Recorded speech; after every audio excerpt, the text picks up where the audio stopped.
बिस्मिल्लाहिर्रहमानिर्रहीम, अस्सलाम वालेकुम।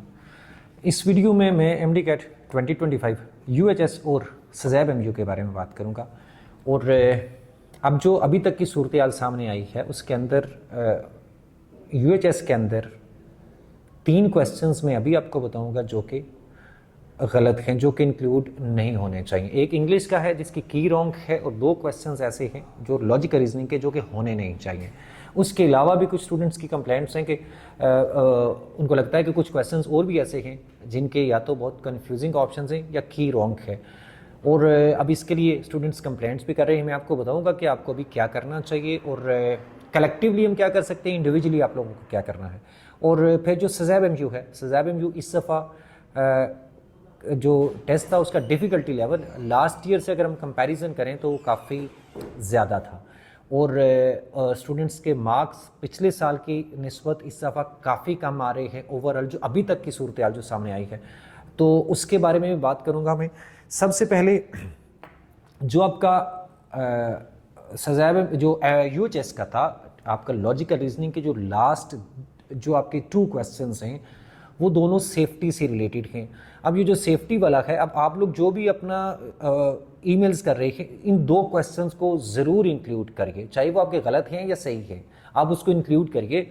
अब वो तो बिल्कुल भी किसी तरह से लॉजिकल रीजनिंग के अंदर ही नहीं आते हैं। अब एक तो ये होता है कि टॉपिक लॉजिकल रीजनिंग का कोई और हो जो यहाँ पे नहीं दिया हुआ, आपके 6 टॉपिक्स दिए हुए हैं, उन 6 को तो छोड़ते हैं, लॉजिकल रीजनिंग का क्वेश्चन ही नहीं है। वो दोनों क्वेश्चन सेफ्टी मेजर्स, हेल्थ और सेफ्टी, और आपके इंडस्ट्रियल, जब आप साइट्स के इंडस्ट्रियल उसके अंदर आप कहीं काम कर रहे होते हैं या किसी साइट पे आप काम कर रहे हैं, जो टेक्नीशियंस वगैरह हैं या जो आपके वोकेशनल ट्रेनिंग के जो कोर्सेज होते हैं ना, उनके सेफ्टी के मैनुअल्स होते हैं, ये उनके अंदर दिया जाता है कि आपको इक्विपमेंट को ऐसे करना है। आप कोई टेक्नीशियंस नहीं हैं ना, जो टेक्नीशियंस के जो मैनुअल्स होते हैं ना किसी तरह से वो लॉजिकल रीजनिंग का हिस्सा होते हैं। तो ये सेफ्टी के बारे में है, इंडस्ट्रियल सेफ्टी के बारे में है, और आपके वर्क प्लेस का आपको क्या क्या वहाँ पे प्रिकॉशंस लेनी चाहिए, ये इससे रिलेटेड चीज़ है। अब आई डोंट नो कि कौन सा वो अफलातून था जिसने उठा के ये वाले क्वेश्चन इधर लॉजिकल रीजनिंग समझ के इधर दे दिए हैं। तो ये 2 क्वेश्चन स्ट्रेट अवे ये तो नहीं होने चाहिए, किसी तरह से जस्टिफाइड नहीं है। इसके बाद एक इंग्लिश का जो क्वेश्चन है जो नरेशन वाला है, अब उसमें मैंने जहाँ पे भी उसकी की देखी, सब लोगों ने उसको सही मार्क नहीं किया। मेजॉरिटी ऑफ देम जो मुझे नज़र आया वो गलत ही नज़र आया, और यूएचएस ने भी गलत किया हुआ है। अच्छा, वो वाला जो आपका एक ही ऑप्शन करेक्ट है, कुछ लोगों को लगता है कि 2 है, 2 नहीं है, सिर्फ एक ऑप्शन करेक्ट है, अल्फा वाला जो इनडायरेक्ट वाला है। अब अगर आप डायरेक्ट में लिखेंगे तो मीटिंग कब होगी, when would the meeting take place, इस तरह का सेंटेंस बन रहा है। वुड आप कभी भी फ्यूचर के बारे में जब आप बात कर रहे होते हैं इस तरह से, तो आप वुड नहीं लगाते हैं। लाइक वुड आप इमेजिनरी सिचुएशंस के लिए लगाते हैं, आप कंडीशनल सेंटेंसेस के अंदर कंडीशनल सिचुएशंस के लिए लगाते हैं, या हाइपोथेटिकल सिचुएशंस के लिए लगाते हैं, या आप किसी को कोई ऑफर कर रहे हैं कि आप would you like to take a cup of coffee, तो आप फिर लगा सकते हैं। आमतौर पर फ्यूचर के लिए जब हम बात करते हैं तो वुड लग ही नहीं सकता, यानी आप इन्वर्टेड कॉमर्स जो आपको लगता है ना कि चार्ली वाला या डेल्टा वाला ऑप्शन सही है, वो भी गलत है, वो नहीं बन सकता। लेकिन अब एक चीज़ ये है कि वो वाला जो एमसीक्यू है उसमें मेजॉरिटी ऑफ द स्टूडेंट्स उन्होंने चार्ली वाला ऑप्शन करेक्ट किया हुआ है, और जिन लोगों ने टीचर्स ने कहीं पे की लगाई है उन्होंने भी उसको किया है। आई डोंट नो कि पता नहीं वो किस तरह से उन्होंने सही किया, लेकिन लोगों ने किया हुआ है, वो सही नहीं है। वुड को कोई जस्टिफाई नहीं कर सकता इस सेंटेंस के अंदर। इनडायरेक्ट के अंदर, सॉरी डायरेक्ट स्पीच के अंदर वुड बिल्कुल भी इस्तेमाल नहीं हो सकता इस तरह से जैसे इस्तेमाल हुआ है, ठीक है। तो ये 3 क्वेश्चंस हैं यूएचएस के पेपर के अंदर। अब बायो और केमिस्ट्री जो है वो आप उसको भी देख लें। कुछ स्टूडेंट्स कंप्लेंट कर रहे हैं, उनके कंप्लेंट्स हैं कि उसमें कुछ क्वेश्चंस ऐसे हैं जिसमें की गलत है और कुछ क्वेश्चंस ऐसे हैं जिसमें 2 ऑप्शंस हैं। इस वीडियो के डिस्क्रिप्शन में मैं 2 ग्रुप्स के लिंक शेयर करूंगा, लिंक्स एक यूएचएस वालों के लिए और एक सज़ैब एमयू वालों के लिए। अब हमने करना क्या है, हमने सिर्फ इतना सारा काम करना है। हमारे कुछ स्टूडेंट्स ने वो तो डॉक्यूमेंट्स भी बना लिए हैं कि जो कि रॉन्ग क्वेश्चन है या लाइक जिनकी की ज़रा सही नहीं है। हम अगर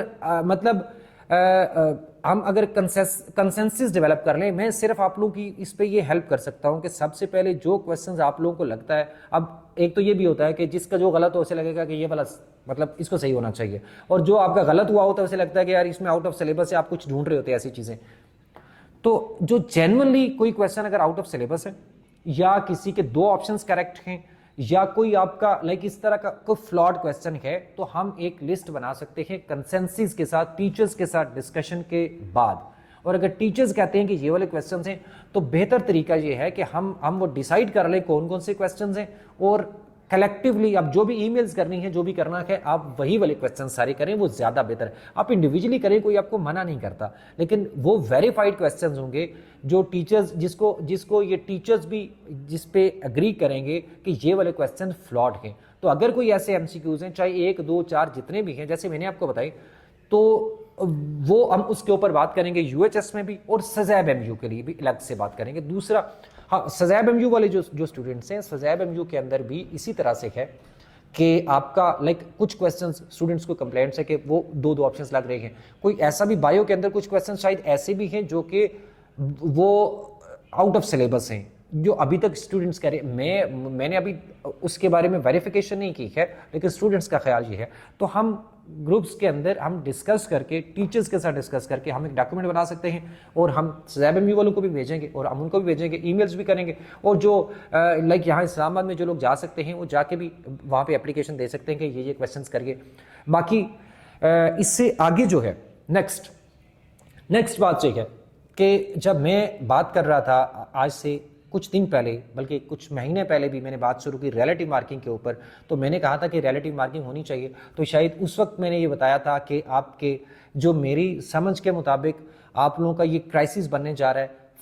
3 to 5% स्टूडेंट्स होंगे जो कि इस दफ़ा वाले एमडी कैट 2025 वाले जिनका एडमिशन होगा, और बाकी सारे उनको जाएगा जो कि पिछले साल वाले रिजल्ट जिनका वैलिड है, और वो अपना रिजल्ट इस्तेमाल करेंगे।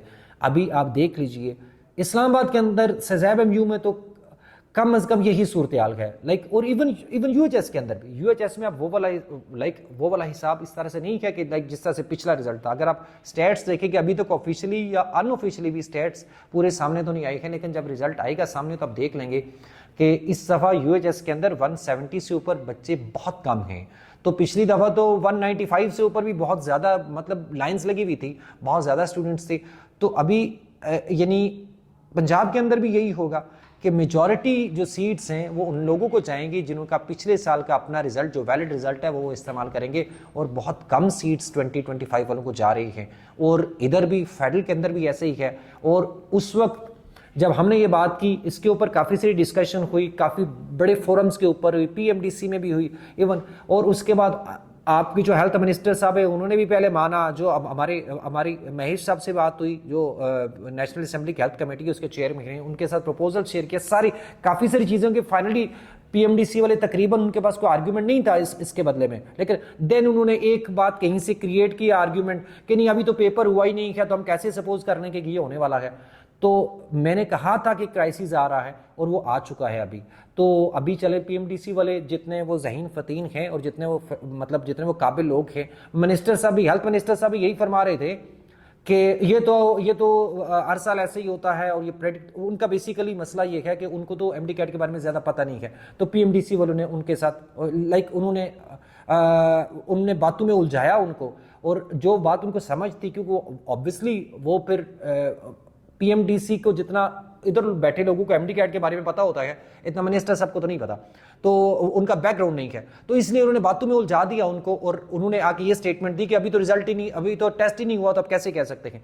तो अभी मेरा सबसे सवाल है, जितने सारे लोग भी हैं, जो पेरेंट्स हैं, जो बच्चे हैं, जो ऑफिशियल्स बैठे हुए हैं, जो बड़े बड़े ओहदों पे जहाँ बैठे हुए हैं, कि अभी आप देख लें, अगर आप इसको क्राइसिस नहीं कहते हैं तो क्राइसिस क्या होता है। बहरहाल अभी के लिए इतना ही है। इंशाल्लाह जल्द में इसके ऊपर मजीद हम जैसे जैसे सिचुएशंस जो अनफोल्ड होती है और चीज़ें आगे डेवलप होती है, तो मैं इसके ऊपर मजीद बात करूँगा। Thank you so much.